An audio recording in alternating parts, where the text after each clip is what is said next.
अथ श्री रामायण महात्म। गुरु हरि गणपति गिरा सुमरो तुलसीदास। कथक गोपाल महतम श्री रामायण शुक्रास।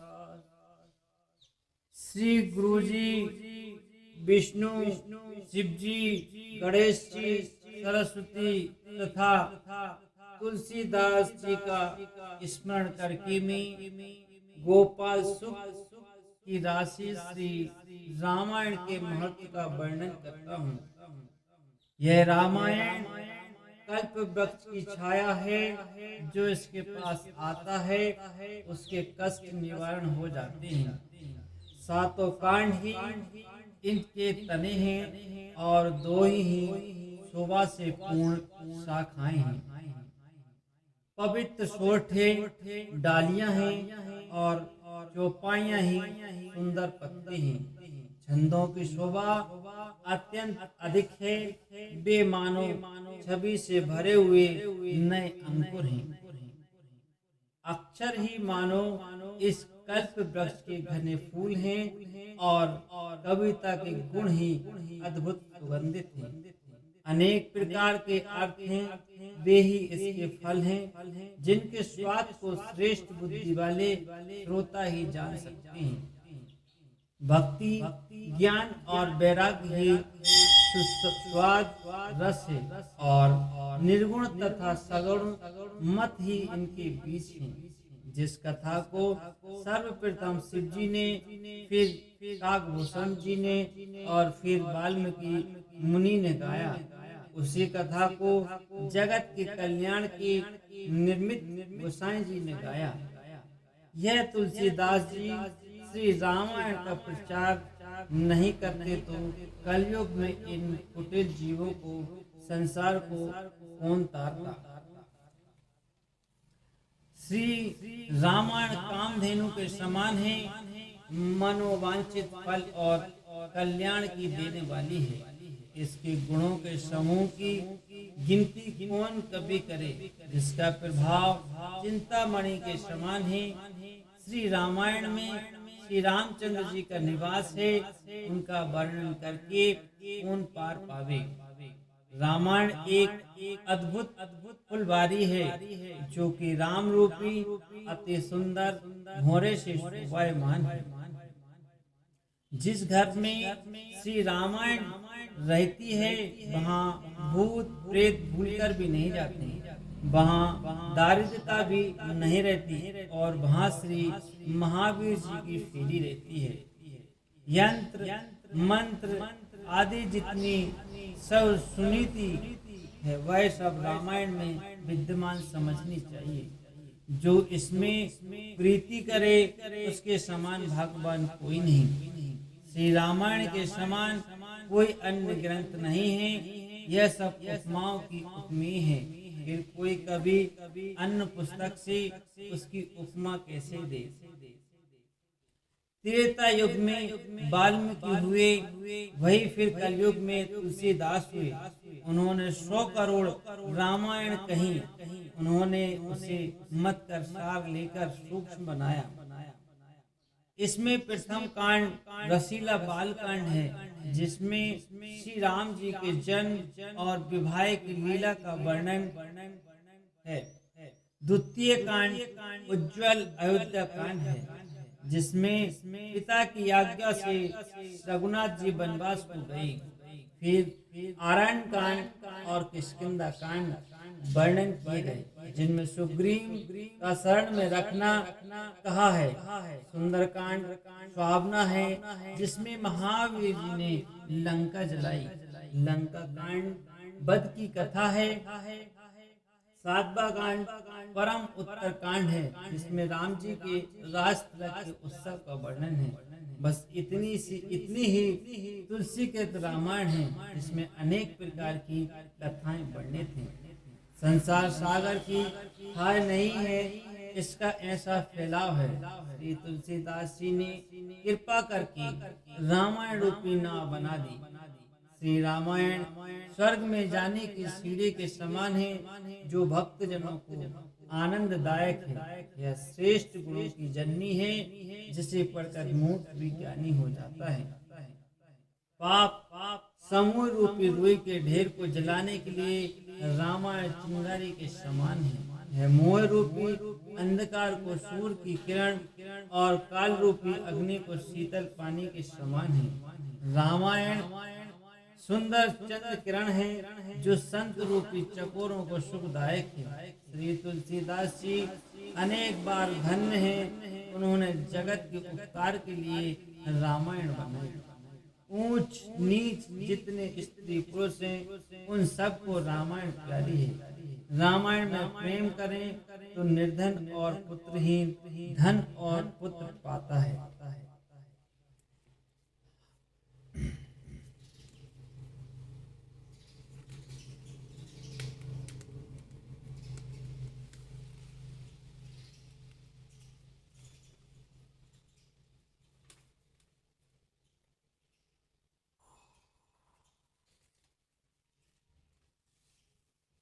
श्री रामायण से प्रेम करने से संपूर्ण काल सफल होते हैं। यह सबको कल्याण देने वाली है। इसे पढ़कर और सुनकर शांति लाभ कीजिए। वेद आदि ग्रंथ ब्रह्मा जी की कमंडल हैं। इसमें रामायण गंगा जल के समान भरा है। तुलसीदास जी भागीरथ के समान हैं, जिन्होंने गंगा जी के समान भाषा में प्रचार किया। एक स्थान पर रामायण की कथा हो रही थी। मार्ग से एक पापी आ रहा था। उसके कानों में थोड़ी सी कथा पड़ गई। मार्ग में चलते हुए वह गिर पड़ा। गिरते ही तुरंत उसका शरीर छूट गया। तब वहाँ एक बड़ा आश्चर्य हुआ। उसे लेने के लिए यमदूत आए। उन्होंने अपने पांसों से उसे खूब मजबूत बांधा। तभी बड़े शीघ्रता से श्री हरि के दूत वहाँ आए और यमदूतों को बहुत भय दिखाकर उन्होंने उसे छीन लिया और कहा कि इसके कानों में रामायण सुनी है, अतः इसे विमान में बैठा कर ले जावें। रामायण के प्रताप से वह पापी दूतों के साथ स्वर्ग को गया और यम के दूत खिसिया कर हाथ मलते हुए घर चली गई। अपने दूतों को भयभीत देखकर यमराज ने कुशल पूछी, हे चतुर दूतों, बताओ तुमने किसने दुख दिया है? दूत बोले, हे महाराज, हम आपसे क्या कहें? आपको पूछने में लज्जा भी नहीं आती। मृत्यु लोक में कोई एक बड़ा भाग्यवान बैरागी तुलसीदास हुआ है। उसने राम कथा रामायण की रचना की, जिसे घर में लोगों ने रखी है।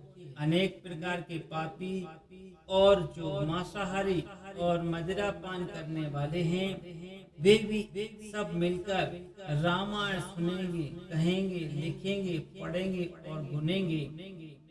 वे कोई भी आपके पास नहीं आवेंगे। राजन, हमारे यह वचन सत्य हैं। लीजिए, अपने यह पास अपने पास रखिए। आपका अमल अब जाता रहा। यह सुनकर यमराज उदास हो गए।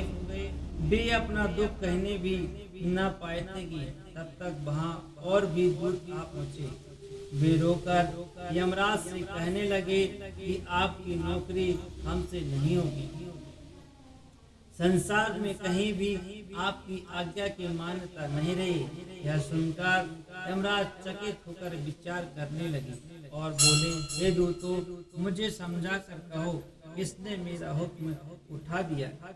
वे बोले, क्या कहें, कुछ कहा नहीं जाता। तुलसीदास नामक एक गोसाई हुए। उनकी रामायण संसार भर में व्याप्त हो गई।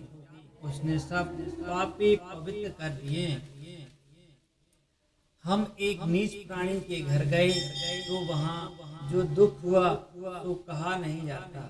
वहाँ हमने एक बलवान बानर देखा, जो अति उग्र रूप और हनुमान जी के सदृश था। वह हमारे प्राणों का ग्राहक हो गया। तब हमने बड़ी दीनता प्रकट की और अनेक बार उसकी शरण में जाकर भांति भांति से स्तुति की। जब उस कपिराज ने प्रसन्न होकर हमसे शपथ कराई कि जहाँ रामायण रखी हो वहाँ भूलकर भी मत जाना। जो रामायण के कहने और सुनने वाले हैं उनके पास कभी मत जाना। हे महाराज, सुनिए, हमसे अब ऐसी शपथ करा ली, हम छूट पाए। यह सुनकर यमराज बहुत घबराए और पास बुलाकर दूतों को समझाने लगे, जहाँ श्री राम के नाम, रूप और गुणों की कथा होती है उस घर की ओर तुम मत जाना। तुम अजामिल की कथा का स्मरण करो, अपने मन में दूसरे विचार मत लाओ। दूत यह बात सुनकर चकित रह गए और बोले कि श्री रामायण महारानी धन्य है। श्री रामायण बड़े तेजस्वी और श्रेष्ठ भाषाओं की सिरमौर है, जिसका शोर यमपुर में भी हुआ है, उसकी समानता और कोई भी नहीं कर सकता। महान पाठक भी क्यों ना लगा होवे, रामायण के सुनने से वह भी नहीं रहता। जो चारों फलों को पाना चाहते तो रामायण का पाठ करना चाहिए। रामायण सुनने से पाप नष्ट हो जाते हैं, जैसे जाड़ों में मच्छर नष्ट हो जाते हैं। कलयुग में मुक्ति का अन्य कोई उपाय नहीं है, केवल दो हैं, एक तो श्री राम जी का भजन और दूसरी रामायण। जहाँ श्री रामायण की कथा होती है उस घर में कोई केवल घर ही न समझे, वह घर तीर्थ के समान है, वहाँ जाने से आप पाप नष्ट हो जाते हैं। श्री रामायण की कथा जब तक न सुनी होवे तभी तक शरीर में पाप का निवास रहता है। जब पूर्ण पुण्य उदय होता है तभी रामायण में मन लग जाता है। श्री रामायण के श्रवण करने से प्रेत योनि छूट जाती है और उनके पढ़ने व सुनने से परम तत्व का ज्ञान होता है। रामायण का रस कौन जान सकता है? यह तो संतों का सर्वस्व है। भोरे जैसे कमल के प्रेमी होते हैं, वैसे ही भक्तों को रामायण प्यारी होती है। भक्तों ने अनेक ग्रंथों को छोड़कर रामायण को ही अपनाया। भक्तों को यह भक्ति रूप और रसिक जनों को रस रूप है। यह ज्ञानियों को ज्ञान रूप और संसार से तारने वाली है, ऐसा तुलसीदास जी ने बखान किया है। सारा संसार काम और क्रोध रूपी रोगों के वश में है और औषधि रामायण है। रामायण में जिसका प्रेम नहीं उसे जीवित ही मृत के समान समझिए। जिसे रामायण प्रिय नहीं जगत में उसका जन्म व्यर्थ ही होगा। श्री रामायण की कथा अमृत के समान है। इसका जो मनुष्य स्वाद नहीं लेते उनको निश्चय ही पूरे निशाचर जानना चाहिए। अब रामायण सुनने की विधि कहते हैं, जो सनत कुमार ने नारद जी से कही थी। जो मनुष्य इसे विधि पूर्वक सुनते हैं वे निश्चय ही मुक्ति को प्राप्त होते हैं। कार्तिक माह अमावस्या चेत में चित्त लगाकर इस सुखदायी कथा को 9 दिन तक कहें या सुने। जब ब्रह्म मुहूर्त का समय हो तब सोच आदि कर्म करें। मुखमंजन स्नान आदि करके मन में धैर्य धारण करें। फिर रामायण के ग्रंथ का पूजन करके प्रेम सहित गंधाधिक चर्चे ओम नमो नारायण मंत्र का उच्चारण करके 3 आहुतियां देकर होम करें तो मन, वचन और कर्म के सब पाप छूट जाते हैं, पास नहीं आते हैं। इस प्रकार श्री रामायण की विधि को मन लगाकर जो करते हैं वे संसार के आवागमन के दुखी हो को मिटाकर श्री राम धाम को जाते हैं। यदि कोई इसी कार्य को आरंभ करे तो यह चौपाई सुमरन कर ले। जिसका कार्य सफल हो, नगर में प्रवेश करके हृदय में कौशलपुर राजा श्री राम जी को रखकर कार्य करो। यदि कोई विदेश में कुशलता चाहे तो चौपाई रथ चढ़े सिया सहित दो भाई चले बने अवधि श्रनाई। स्मरण करके चले दोनों भाई सीता जी सहित रथ पर चढ़कर अयोध्या को प्रणाम करके चले। जिसे भूत पिशाच लगे हों वह अगला छोटा पड़े तो वे भाग जाते हैं। बंदहु पवन कुमार खलवन पावक ज्ञान घन जासु हृदय आधार बसै राम सर चाप धरी। मैं पवन पुत्र हनुमान जी को दंडवत प्रणाम करता हूँ जो दुष्ट रूपी वन को जलाने के लिए अग्नि के समान है तथा जिनके हृदय मंदिर में श्री राम जी धनुष बाण धारण किए वास करते रहते हैं। हे भाई, यदि आपने शत्रुधन का निवारण शत्रु का निवारण चाहो तो मैं प्रेम सहित इस चौपाई जाके सुमरन रिपुनासा नाम शत्रुधन वेद प्रकाशा को जपो। जिसके स्मरण से शत्रु का नाश होता है उसका नाम शत्रुधन वेदों में प्रकाशित है। यह चौपाई जपे जो कोई है जो यह चौपाई जपे जो कोई अन्न आदि सुख दुख न होई। विश्व भरण पोषण कर जोई तागर नाम भरत अशोई। यह चौपाई जपे उसे अन्न आदि का दुख नहीं होता। जो विश्व के भरण करने वाले हैं उनका नाम भरत है। यदि कोई अनेक उत्सव चाहे तो यह चौपाई तब ते राम ब्याह घर आए नित नव मंगल मोद बढ़ाए। पढ़े तब से श्री राम जी विवाह घर आए तब से नित्य नए मंगल बढ़ाने हुए। हे भाई, यदि जगत में जीत चाहो तो स्थिर होकर चौपाई सका धर्म में अस रस जाके जीतन कहना कहूँ रिपु जाके जपो। हे सका ऐसा धर्म रथ जिसके पास है उसे जीतने को कोई शत्रु कहीं नहीं है। संसार में अनेक भांति के कार्य हैं वे सब रामायण से हो जाते हैं। निम्नलिखित दोहा समस्त मनोकामना को देने वाला है। रामायण में खोजकर उसे अनुसार कार्य करो। काकभूषण जी बोले, हे पक्षीराज, राम राज्य की भय जो शोभा समाज और सुख हुए हैं भय कहते नहीं बनते।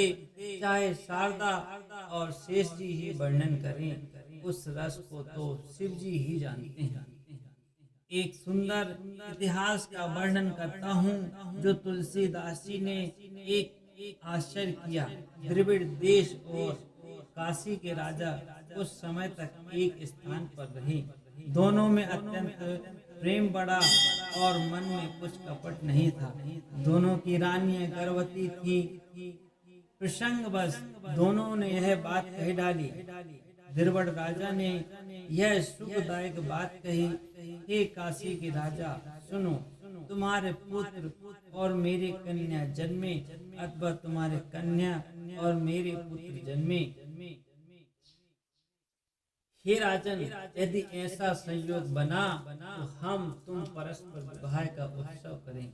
परस्पर शपथ देकर यह बात दृढ़ की है और कहा कि अब सदैव प्रीति ही रहेगी। किसी शुभ समय में दोनों राजा अपने अपने घर गए। विधाता की गति जानी नहीं जाती। दोनों ओर कन्याएं हुई। तब द्रविड़ राजा ने कहला भेजा कि मेरे पुत्र हुआ। उसके दूत काशी को गए।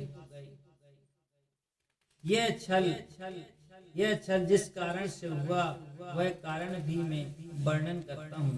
द्रविड़ राजा जब घर आया तो उसने रानी से यह बात कही, यदि दोनों ओर कन्या हुई तो मैं निश्चय अपने प्राण त्याग दूंगा। रानी ने राजा के मुख से यह बात सुनकर मन में बड़ा भय माना। रानी ने पुरोहित को बुलाकर राजा से छिपा कर यह बात कही। कि मेरा सुहाग आपके हाथ में है, नहीं तो प्रभु मैं अनाथ होती हूँ। रानी ने पुरोहित को बहुत सा धन दिया। तब उनकी बुद्धि लोभ से बोरा गई। रानी ने सेविकाओं को वश में कर लिया और बहुत मान आदर व द्रव्य दिया।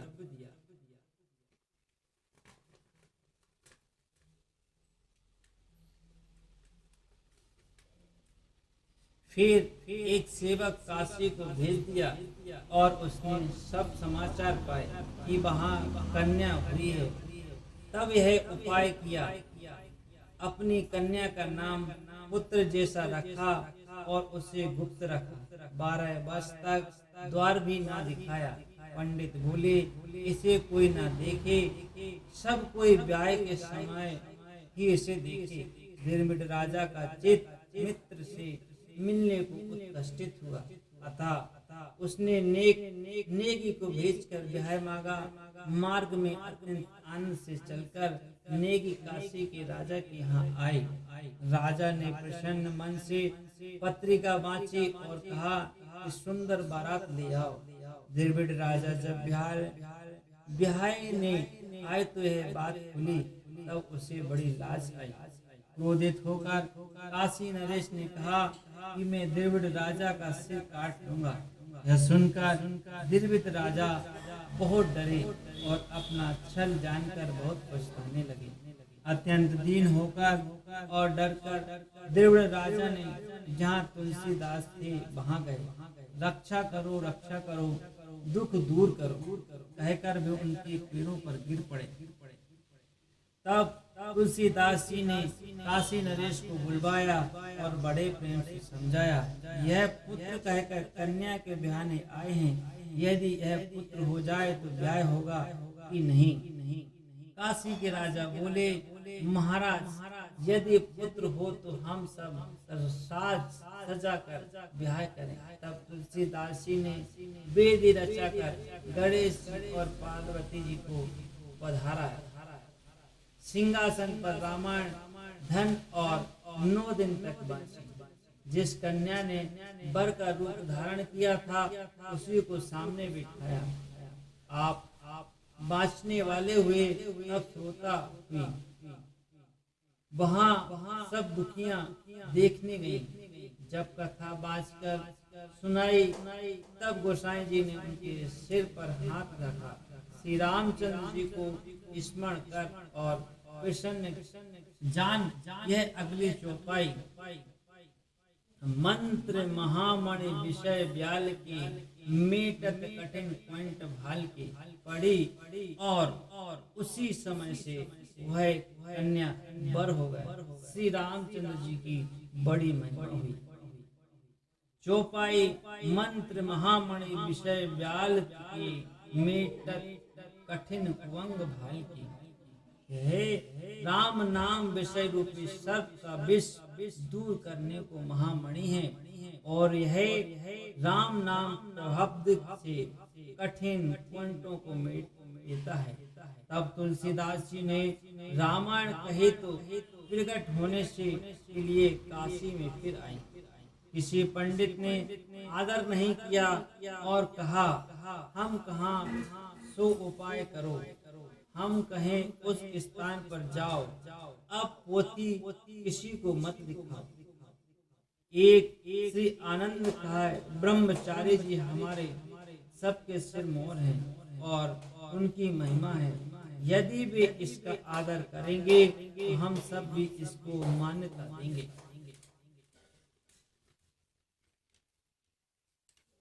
गोसाई जी तुरंत श्री आनंद कहा के पास गए और प्रसन्न होकर परस्पर प्रशंसा की। फिर गोसाई जी ने पोथी की बात कही तो उन्होंने देखने के लिए रख ली। कुछ दिन अनुराग के साथ पड़ी। बाद में गोसाई जी पोथी मांगने गए। पोथी को दे दी और कहा कि इसका सब लोक में आदर होगा। और फिर अपने प्रमाण के हेतु है अद्भुत श्लोक लिख दिया। आनंद काहने हास्यम मस्तु तस्लीफ करो, कविताम मंजरी भांति राम स्मरण भरभूषता। इस आनंद कानन में तुलसीदास जंगल तुलसी वृक्ष जिसकी कविता रूपी मंजरी राम रूपी भ्रामर से भूषित हुई।